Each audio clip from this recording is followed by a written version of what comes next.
Ini 18.752 orang diantaranya sudah punya visa dan siap berangkat. Inilah menjadi jawaban mengapa angka 18.752 orang akan diprioritaskan untuk keberangkatan di tahap awal ibadah umroh pada bulan Desember 2021.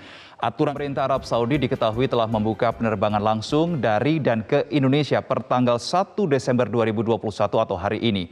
Namun Menteri Agama Yakut Khalil mengaku belum mendapatkan kesepakatan bersama mengenai kuota jamaah. Kendati demikian, Kementerian Agama tetap melakukan persiapan dan simulasi keberangkatan jamaah umroh. Memang kita belum bisa memberangkatkan jamaah umroh secara masif, secara massal, banyak. Belum bisa, karena seperti yang tadi saya awal sampaikan, ini adalah bagian dari simulasi.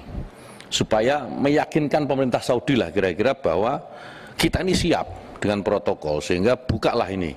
Jadi MOU itu ya tergantung mereka, pemerintah Saudi Arabia. Jadi kalau mereka ngundang kita, mereka yakin bahwa kita umroh ini bisa, ya mereka akan undang kita untuk MOU. Nah, insya Allah umroh ini saya sudah minta kepada Dirjen Haji untuk bisa dibuatkan skema as soon as possible, secepatnya.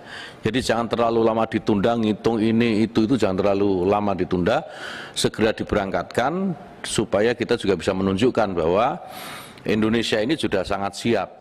Kerajaan Arab Saudi secara resmi, pemirsa, sudah memberikan lampu hijau bagi masyarakat Indonesia untuk masuk ke negaranya. Tetapi, apakah dengan dibukanya gerbang Arab Saudi untuk Indonesia ini berarti ibadah umroh kembali bisa dilakukan? Dan apa saja syarat yang tetap harus dipatuhi untuk bisa masuk ke Arab Saudi, pemirsa? Itulah yang akan menjadi sorotan kita pada Fact Check hari ini. Kita akan melihat mengawali Fact Check kita hari ini dengan melihat beberapa data terkait dengan keputusan penerbangan langsung Indonesia Arab Saudi untuk non-umroh.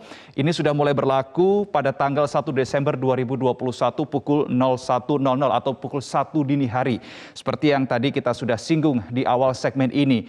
Aturan ini berdasarkan dengan regulasi otoritas penerbangan Arab Saudi tertanggal 25 November 2021 kemarin. Dan aturan lainnya, pemirsa, para warga negara Indonesia yang ingin menuju ke Arab Saudi untuk non-umroh tidak diwajibkan untuk melakukan suntik dosis ketiga atau booster. Tetapi mereka masih diwajibkan untuk menerapkan protokol kesehatan. Meski tidak wajib untuk mendapatkan suntikan vaksin COVID-19 dosis ketiga, tetapi warga negara Indonesia yang menuju ke Arab Saudi untuk kegiatan non-umroh diwajibkan melakukan karantina 5 hari di hotel yang sudah ditunjuk atau ditetapkan oleh Kerajaan Arab Saudi dengan biaya karantina mandiri, alias ini ditanggung oleh warga negara Indonesia itu sendiri. Kemudian muncul pertanyaan, ketika gerbang negara Arab Saudi sudah dibuka untuk warga negara Indonesia, kapan warga negara Indonesia khususnya yang beragama Islam bisa melaksanakan kegiatan ibadah umroh? Kita menuju ke slide berikutnya. Ini adalah statement yang disampaikan oleh Menteri Agama Republik Indonesia Yakut Khalil Qaumas pada saat rapat kerja bersama dengan Komisi 8 DPR RI pada tanggal 30 November 2021 kemarin, pemirsa. Ini adalah salah satu statement yang kami kutip khusus untuk keberangkatan umroh. Menteri Yakut mengatakan bahwa jamaah umroh yang tertunda keberangkatannya sejumlah 18.752 orang menjadi prioritas yang diberangkatkan pada tahap awal dibukanya penyelenggaraan umroh pada Desember. Berarti dari statement ini kita bisa ketahui bahwa untuk keberangkatan ibadah umroh di tahun 2021 ini akan diawali di bulan Desember dengan prioritas sejumlah 18.752 orang. Kenapa jumlah ini menjadi prioritas, pemirsa? Kita akan melihat jawabannya di slide berikutnya.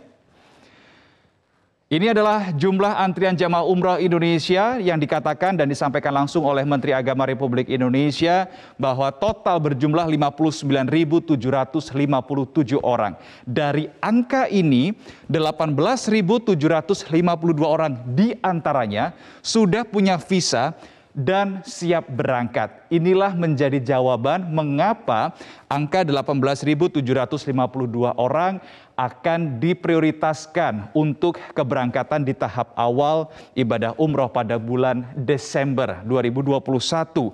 Aturan ini atau jumlah ini pemirsa berdasarkan dengan data yang dihimpun di Siskopatu Kemenak Republik Indonesia.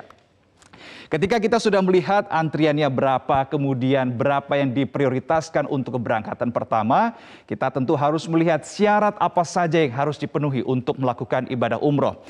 Yang pertama adalah tentu jelas harus memiliki atau mempunyai visa umroh. Dan yang berikutnya adalah sudah divaksin dosis lengkap alias 2 suntikan yang diakui oleh Kerajaan Arab Saudi. Ini kalau bagi mereka yang akan melakukan ibadah umroh dan sudah divaksin menggunakan vaksin yang sudah diakui oleh Kerajaan Arab Saudi, maka mereka bisa melaksanakan ibadah umroh tanpa karantina. Ini yang harus digarisbawahi. Tetapi kalau warga negara Indonesia yang akan melaksanakan ibadah umroh ini menggunakan vaksin yang diakui oleh WHO dan sampai dengan saat ini masih belum diakui oleh Arab Saudi, tetap bisa melaksanakan ibadah umroh, tetapi dengan catatan wajib karantina selama 3 hari dan setelah selesai masa karantina, WNI tersebut diwajibkan untuk tes PCR. Jika hasilnya negatif, maka yang bersangkutan akan diperbolehkan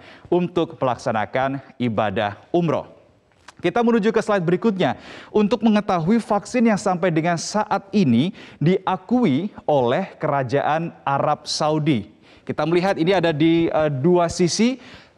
Sisi yang sebelah kiri ini adalah sisi yang vaksin yang sudah diakui oleh Kerajaan Arab Saudi. Ada 4, yaitu Pfizer, AstraZeneca, Johnson & Johnson, dan Moderna. Sementara untuk jenis vaksin lainnya yang sudah diakui oleh WHO namun dengan persyaratan tertentu diizinkan masuk negara Arab Saudi adalah vaksin Sinovac dan Sinopharm. Untuk masyarakat Indonesia yang sudah vaksin dosis lengkap menggunakan vaksin Sinovac atau Sinopharm, atau dengan catatan ini vaksin yang di sisi sebelah kanan saya, maka tetap bisa melakukan umroh, tetapi dengan catatan harus disuntik booster atau vaksin dosis ketiga menggunakan vaksin yang diakui Kerajaan Arab Saudi. Berarti salah satu dari 4 jenis vaksin ini 14 hari sebelum keberangkatan, tetapi juga tetap wajib menjalani karantina 3 hari di Arab Saudi seperti yang sudah kita simak bersama tadi, dan kemudian diikuti oleh diberlakukannya atau dilakukannya tes PCR kepada yang bersangkutan. Ketika kita sudah mengetahui syarat apa saja yang bisa dipenuhi untuk melakukan ibadah umroh, kemudian vaksin apa saja yang sudah diakui oleh Kerajaan Arab Saudi, tentu kita bertanya-tanya sebetulnya berapa ya biaya atau estimasi biaya untuk ibadah umroh di tahun 2022. Kalau sebelum pandemi ibadah umroh ini pembiayaannya dipatok di kisaran 20 sampai dengan 25 juta rupiah, maka saat ini pemirsa, untuk ini adalah sekali lagi ini estimasi atau perkiraan untuk biaya umroh setelah pandemi, maka akan ada kenaikan 30 sampai dengan 50% atau meningkat menjadi sekitar 30 sampai dengan 35 juta rupiah. Pemirsa, dibukanya gerbang Arab Saudi untuk kedatangan WNI tentu menjadi kabar baik bagi umat Islam Indonesia yang hendak melakukan ibadah umroh. Namun, catat baik-baik persyaratan apa saja yang harus dipenuhi dan jangan lupa protokol kesehatan masih menjadi kewajiban yang harus dilakukan. Sementara demikian paparan fact check untuk kali ini. Eva, saya kembalikan ke Anda. Baik, terima kasih Reno Reksa untuk pemaparan Anda.